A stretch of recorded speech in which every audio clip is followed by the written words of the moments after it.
retomando aqui o nosso estudo, falando sobre a tireoide, alguns distúrbios na tireoide, né, os principais distúrbios dela são o hipotiroidismo e o hipertiroidismo. O que é o hipotiroidismo? É a baixa ou nenhuma produção de hormônios. E o hipertiroidismo é a produção excessiva de hormônios. Essas doenças, elas incidem mais nas mulheres do que nos homens, pessoal.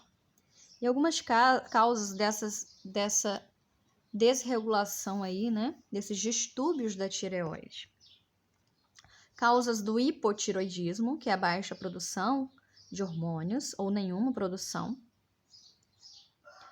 Causas dela é a tireoide de Hashimoto. É uma doença autoimune que provoca redução gradativa da glândula, tá?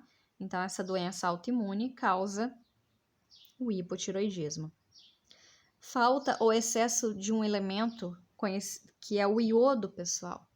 Na dieta também pode causar hipotiroidismo, por isso que nós temos que nos atentarmos aos alimentos que nós comemos, aos nutrientes, tá? Porque nós temos que ter uma dieta bem rica em diversos nutrientes para assim termos uma dieta rica em iodo, por exemplo, tá bom?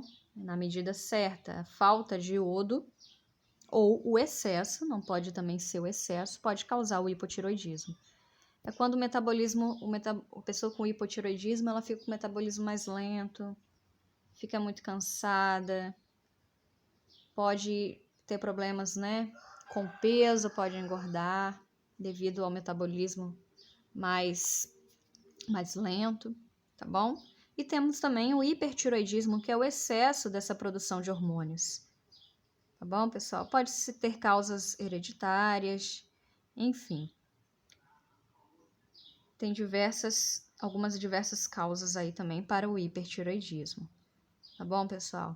E aí a pessoa já tem um metabolismo mais acelerado, ela já é mais agitada, tem um pouco de taquicardia, né, batimentos acelerados.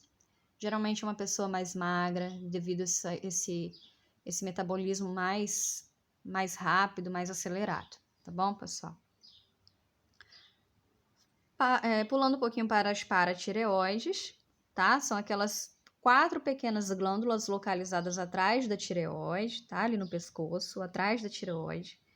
Produzem o paratormônio, hormônio que regula a quantidade de cálcio e fósforo no sangue. Como eu já havia falado no vídeo anterior, peço que vocês pausem o vídeo, leiam com calma, tá bom? Eu não vou fazer aqui, senão o nosso vídeo vai se estender muito. Nós temos também o timo, como eu comentei com vocês, que está situado ali entre os pulmões. Produz um hormônio que atua na defesa do organismo do recém-nascido contra infecções. Nessa fase, né, do bebê, ela apresenta um volume acentuado, crescendo normalmente até a adolescência, quando vai começando a atrofiar. Na idade adulta, diminui de tamanho, pois tem suas funções reduzidas. Suprarrenais localizam-se acima dos rins e produzem adrenalina, hormônio que prepara o corpo para a ação, né? Vocês já devem ter ouvido falar bastante da adrenalina. E tem alguns efeitos a adrenalina no corpo, né? Ataque cardíaco, né? O coração disparado, aumento da frequência respiratória, tá bom, pessoal? E a adrenalina prepara o corpo para a ação, tá bom? Temos o pâncreas, que é uma glândula mista, e além dos hormônios insulina e glucagon, produz também o suco pancreático, que é lançado no intestino delgado e desempenha importante papel na digestão. Então, o pâncreas vai ter essas funções, tá bom? A insulina, o que a insulina faz? A insulina que é um hormônio produzido pelo pâncreas. O que a insulina faz? Ela controla a entrada de glicose nas células, tá bom, pessoal? Nós comemos lá, né, ingerimos determinado alimento e aí nós precisamos quebrar esse alimento.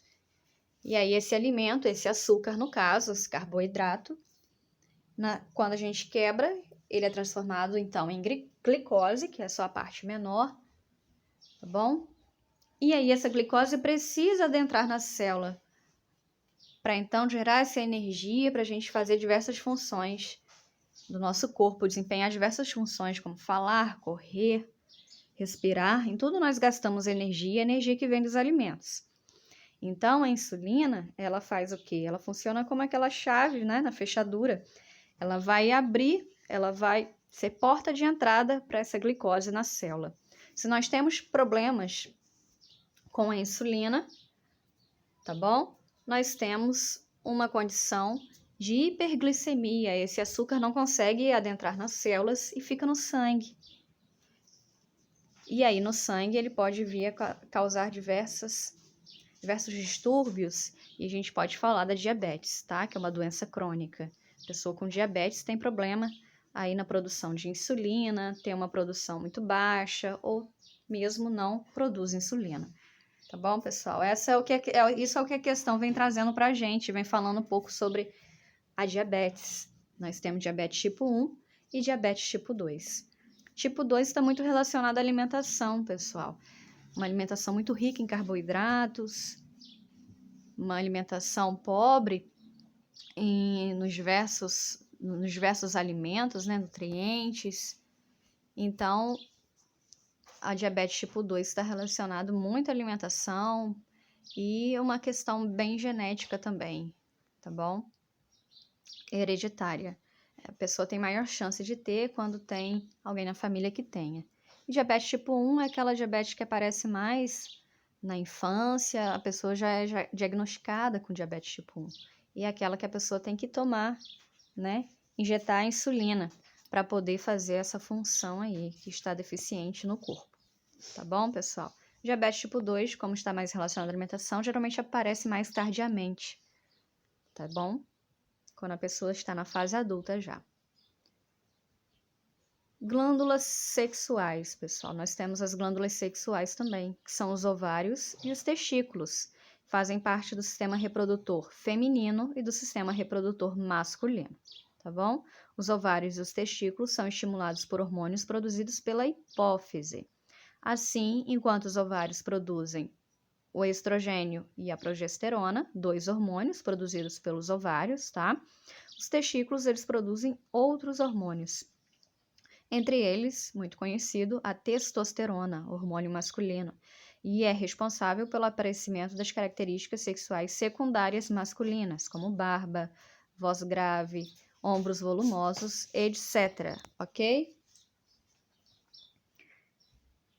Pessoal, peço que vocês pausem o vídeo, leiam sobre o pâncreas, que é o que a questão traz mais pra gente, tá? Explico aí falando sobre diabetes tipo 1, tipo 2, falo do pâncreas, que é esse órgão do corpo humano, tá? Então, possui a função de produzir a insulina, que é esse hormônio, que vai ser importantíssimo, né? Na questão da regulação da nossa glicemia, do açúcar que a gente obtém dos alimentos, né? E adentra o nosso corpo, na regulação dessa glicemia. Então, peço que vocês leiam com calma, tá? Respondendo, então, essa questão 22, ela diz assim: a figura mostra algumas glândulas que compõem o sistema endócrino. Um dos tipos de diabetes é resultante da incapacidade do organismo em produzir a insulina, que é esse hormônio responsável por fazer a glicose entrar nas células, ok? Se a glicose não entra, ela fica no sangue, aumentando a quantidade de açúcar no sangue. Fator chamado hiperglicemia. O contrário também pode acontecer, falta de açúcar, né? Falta dessa alimentação rica em carboidratos. E aí nós temos uma condição de hipoglicemia, que também é muito ruim, tá? Essa doença está relacionada a uma disfunção da glândula indicada nessa imagem. E a questão 22 mostra algumas glândulas e pede para a gente identificar qual glândula está relacionada à disfunção, a doença, que é a diabetes, está relacionada a uma disfunção de uma glândula que está indicada aí na figura. Qual glândula é essa? A resposta é a letra D, é o pâncreas. Tá bom, pessoal? Questão 22, letra D. Pessoal, a questão 23 vem falando assim. Deixa eu passar aqui os slides. A respeito do sistema genital, marque a alternativa que indica corretamente. Número 1. o nome do órgão onde são produzidos os hormônios e as células sexuais, femininas e masculinas. 2. Onde ocorre a fecundação. 3. Onde o embrião se desenvolve. Eu trouxe aí para vocês o sistema reprodutor masculino, trouxe aí as figuras para vocês poderem identificar cada parte do sistema, cada órgão. E aí eu venho falando de cada um deles, peço que pausem o vídeo, estudem a função de cada órgão do sistema reprodutor masculino. E o sistema reprodutor masculino tem uma função, né? O sistema reprodutor masculino garante a produção dos espermatozoides e a transferência desses gametas para o corpo da fêmea. É formado por órgãos externos e internos. E aí vocês vão conseguir estudar cada órgão do sistema reprodutor masculino. Trago também o sistema reprodutor feminino. O sistema reprodutor feminino, ele servirá de local para a fecundação e também para o desenvolvimento do bebê, além de ser responsável pela produção dos gametas femininos e hormônios, tá bom? E assim como o masculino, o sistema reprodutor feminino apresenta órgãos externos e internos. E aí vocês vão poder ver quais são esses órgãos internos e quais são esses órgãos externos. Peço que vejam também com calma para relembrarem esse conteúdo que vocês deram no 8º ano. E aí, o que diz pra gente a questão e qual a resposta dessa questão 23? Onde ocorre o nome do órgão, onde são produzidos os hormônios e as células sexuais femininas e masculinas. Em quais órgãos são produzidos esses hormônios e as células sexuais femininas e masculinas? Ovários e testículos, não é mesmo? Os ovários, como a gente viu, produzem esses hormônios femininos, que é o estrogênio e a progesterona, e o órgão onde são produzidos os hormônios masculinos, dentre eles a testosterona, são os testículos. Tá bom, pessoal? Leiam com calma para vocês poderem ver. Eles são responsáveis também pela produção, né, dessas células sexuais. O ovário produz, vamos voltar lá nos ovários, produz o óvulo, né, que é a célula sexual feminina, e o testículo produz o espermatozoide, célula sexual masculina. 2. Onde ocorre a fecundação? A fecundação é o encontro do espermatozoide com o óvulo, né? E a fecundação vai ocorrer nas tubas uterinas. Deixa eu aumentar aqui. Tubas uterinas. O óvulo sai então do ovário, vai caminhando pelas tubas uterinas e o espermatozoide entra e encontra esse óvulo lá nas tubas uterinas. É aí que vai acontecer a fecundação. Onde o embrião se desenvolve? O embrião vai se desenvolver no útero. Vai caminhar pelas tubas e chegar no útero. Ok? É ali que ele vai se desenvolver. Resposta letra D. Ok, pessoal? Pessoal, na questão 24 eu coloquei aqui uma figura da própria questão do simulado. E vem dizendo assim: observe as charges abaixo sobre o aquecimento global. Nós temos duas charges. Temos aí dois pinguins, né? Um falando para o outro. Estão lá no Polo Sul, no ano de 2100, e um fala para o outro: ó quente, oxente, né? Olha o calor que está lá no Polo Sul em 2100. Nem parece Polo Sul. Não é mesmo? Na outra charge nós temos dois índios, um pai e um filho, e o menino fala para o pai: pai, agora que consegui crescer, entendo por que precisamos de cesta básica para sobreviver. Olha só a floresta, né? Onde eles vivem, que é sustento para eles, todas toradas, né? As árvores todas aí em tora foram todas cortadas. E aí ele fala: agora que consegui crescer, entendo por que precisamos de cesta básica para sobreviver. Porque da floresta eles não conseguem mais tirar o seu sustento. Reunindo-se as informações contidas nas duas charges, o que podemos inferir? O que podemos dizer sobre elas? Sobre essas informações. Letra A. Os regimes climáticos da Terra são desprovidos de padrões que os caracterizem? Não. Os regimes climáticos da Terra não são desprovidos de padrões. Cada clima tem o seu padrão, né? Cada regime climático tem o seu padrão característico. O que tem o que tem descaracterizado esses padrões, né, climáticos é o aquecimento global. Mas a gente pode ver que nós temos regimes climáticos com padrões, tá? Bem definidos. B. As intervenções humanas nas regiões polares são mais intensas que em outras partes do globo? Não é isso que as charges estão querendo dizer para a gente, né? Nós temos intervenções humanas muito maiores nas regiões tropicais, né, subtropicais, do que nos polos. C. O processo de aquecimento global será detido com a eliminação das queimadas? É isso que as charges estão dizendo para a gente? É com a eliminação das queimadas? É claro que a eliminação das queimadas é um processo importantíssimo para deter o aquecimento global. No entanto, a gente tem visto ali nas charges, não é questão da queimada, né? É a questão da destruição da floresta como um todo. Pode ser por queimada, pode ser cortando as árvores, tá? A eliminação das queimadas é um passo, mas não é ela que vai deter o processo de aquecimento global. D. A destruição das florestas tropicais é uma das causas do aumento da temperatura em locais distantes como os polos.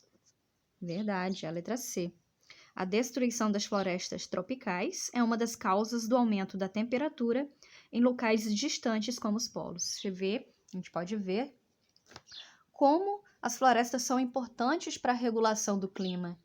Uma vez destruída a floresta, lá nos polos, se sentirão esse aumento de temperatura. Tá bom, pessoal? Então, a floresta ela é importantíssima para a regulação do clima do planeta. Então, uma das causas do aumento de temperatura nos trópicos é a destruição, sim, das florestas. Aí é isso que as duas charges, né, ligadas aí vem mostrando para a gente. Resposta letra D. Pessoal, aqui na questão 25, ela traz para a gente sobre os biomas brasileiros. Nós podemos ver no Brasil esses 6 biomas, cada um com sua característica, e a gente vai falar um pouquinho sobre eles para a gente então encerrar essas 5 primeiras questões, tá bom? Deixa eu passar aqui e trazer para vocês a definição de bioma. O que é um bioma, pessoal? O bioma é uma região que tem características naturais bastante parecidas, tá? Mas que apresenta em seu interior uma variedade de ecossistemas os quais são formados e influenciados pelas condições gerais da região. Então, se a gente for pensar bioma, é uma região com características naturais muito parecidas, mas que em seu interior possui uma variedade de ecossistemas, que são formados e influenciados pelas condições gerais da região. O que é um ecossistema? Um ecossistema é um conjunto formado pelas interações, né, dos componentes bióticos e abióticos, e dessa relação entre esses dois componentes. Componentes bióticos são os organismos vivos que ali vivem, né, que ali atuam, como as plantas, animais, os micro-organismos, né? E os componentes abióticos são os elementos químicos e físicos, como o ar, a água, o solo, né, a luz, os minerais. Então, o ecossistema é essa relação entre os componentes bióticos e abióticos de um determinado meio. E bioma vai além. Nenhum bioma é essa região com características naturais, muito parecidas, e que dentro dele a gente pode ter vários diversos ecossistemas. Né? Nos biomas, as populações de organismos, né, os animais, os vegetais, eles interagem entre si e também com o ambiente, tirando desse ambiente os meios para poder sobreviver e tudo mais. Alguns autores, pessoal, eles vão falar para a gente, eles vão caracterizar um bioma levando em consideração a predominância de um tipo de vegetação específico. Então, alguns autores caracterizam o bioma de acordo com sua vegetação, tem uma determinada vegetação específica, tá? Mas também pelo clima que tem essa determinada região. Então, os biomas são unidades ecológicas que estão acima dos ecossistemas em um nível hierárquico maior. Tá bom, pessoal? é um conjunto de vida animal que está presente em uma determinada região onde as condições climáticas são similares e a história de mudanças geológicas, climáticas é compartilhada, resultando em um tipo de diversidade biológica própria, tá bom? Nós temos, então, o bioma Amazônia, que é o maior bioma que nós temos, tá? Com uma diversidade enorme, o maior bioma do Brasil, possui um clima quente, úmido, é um local que chove bastante, tem uma biodiversidade muito rica, tá? E vem sofrendo muito com o desmatamento, infelizmente. A gente pode ver nas reportagens na TV, na internet. Temos o Cerrado, que é o segundo maior bioma do Brasil. O Cerrado, ele vai apresentar um clima muito quente, uma vegetação que predomina arbustos, grandes árvores com troncos retorcidos, tá? O solo muito ácido. Pega essa região aí central do Brasil, pega a parte ali também do Nordeste, tá? Um pouco ali também do Sudeste, região de Minas Gerais. Temos o bioma Caatinga, predominante lá do Nordeste, tá bom? Também do Norte ali, um pouquinho ali quase pegando o Sudeste também, mas é característico lá dessa região Nordeste.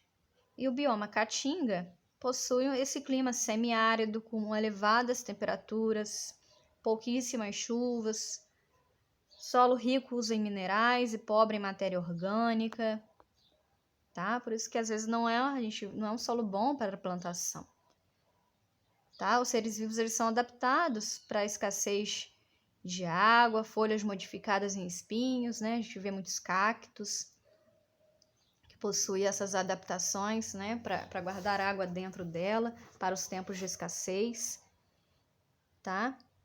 Reduzindo assim a perda de água, né? Nessas plantas. Nós temos ali o bioma Mata Atlântica, que é o nosso bioma ali no litoral, né? Parte do litoral ali. É um bioma muito rico também, possui clima quente, clima úmido, com chuvas bem distribuídas durante o ano, e também possui uma das maiores biodiversidades do planeta. Nós temos o bioma Pantanal, que é uma grande planície inundável. Nós vimos como o Pantanal sofreu, né, nas reportagens na TV, mostrou pra gente como que o Pantanal sofreu com as queimadas, e agora o Pantanal vem se reerguendo, sofreu com falta de chuvas. Essa região precisa muito das chuvas, né? E aí, com a grande quantidade de chuvas, forma essa planície inundável, né? Possui uma vegetação própria, os rios extravasam as suas águas, inundando extensas áreas, né? Está situado ali entre a Amazônia e o Cerrado. Como eu disse, vem sofrendo bastante com as queimadas, tá bom?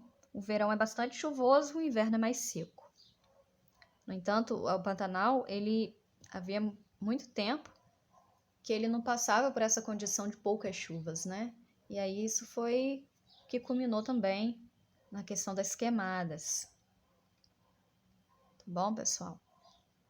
Nós temos o bioma Pampa, que é o bioma ali do sul do país. Possui temperaturas mais altas no verão e baixas no inverno, né? Faz muito frio no inverno. Tem um predomínio aí de plantas rasteiras, como as gramíneas, né? São campos grandes, são os pampas. Possuem aquela árvore característica, né? Que é a araucária, característica do sul, característica desse bioma pampa. Pessoal, e a questão então vem falando algumas características, como eu já disse para vocês, dos biomas brasileiros, e aí pede para a gente fazer essa relação. A relação correta, pessoal, é a letra C. Tá bom? Primeiro aí, típico da região sul do país, é o Pampa. Corre na região nordeste, é a Caatinga, número 4. Segundo maior bioma brasileiro, nós vimos que é o Cerrado, número 2. Localiza-se próximo ao litoral, né? Muita biodiversidade, chuvas distribuídas, é a nossa Mata Atlântica, né? Hoje, resta da Mata Atlântica apenas por volta de 7, 8% da Mata Atlântica original. Se a gente pensar uma floresta né, que a gente tinha no país, 100% dessa floresta, hoje a gente só tem 7%, 8% aproximadamente. Nós temos muito pouco. A devastação foi grande ali, né? Nossa região sudeste, toda essa região também ali de São Paulo e do Paraná, pegando um pouco da região sul, Santa Catarina também. E como a gente vê no mapa, se estende também, subindo um pouco mais, né? É o bioma Mata Atlântica. Nós temos a Restinga no litoral, diversos ecossistemas dentro desse bioma Mata Atlântica. Temos manguezais, outro ecossistema dentro do bioma Mata Atlântica, restingas, como eu já disse, né? Naquela faixa de areia próxima ao mar, com aquelas plantas mais rasteiras. E temos a nossa floresta, nossa Mata Atlântica. Todos esses ecossistemas dentro do bioma Mata Atlântica. Temos essa característica também de floresta, de árvores altas, e a gente vê como que a gente avançou e destruiu a floresta para fazer as nossas construções, nossas cidades, né? Nós temos que preservar a Mata Atlântica, o que resta dela. Ela é importantíssima para nós. Como a gente viu, as florestas, né, são importantes para a regulação do clima, e a destruição das florestas vem afetando e causando cada vez mais, agravando a situação do efeito do aquecimento global e falando também do efeito estufa, né? O efeito estufa ele é importante para nós, né? Permite a vida no nosso planeta. Se não fosse o efeito estufa, nós teríamos temperaturas baixíssimas, então o efeito estufa é importante. No entanto, a gente tem lançado mais gases ainda de efeito estufa no ambiente e aumentando, assim, contribuindo para o aumento do aquecimento do planeta. Voltando aqui à questão, grande planície inundável, a gente viu que é o Pantanal, número 5, e por último, o maior bioma do Brasil, biodiversidade riquíssima, é a Amazônia. Sofre com desmatamento, tem um solo pobre. Tá bom, pessoal? Assim eu termino, então, essas 5 primeiras questões. O nosso vídeo ficou bem extenso, mas peço que vocês estudem com calma. Na próxima aula a gente vê as outras 5 questões, tá bom, pessoal? Separei, então, esse vídeo em 2. E, então, na próxima aula a gente termina. Faço um terceiro vídeo para vocês. Um abraço, pessoal!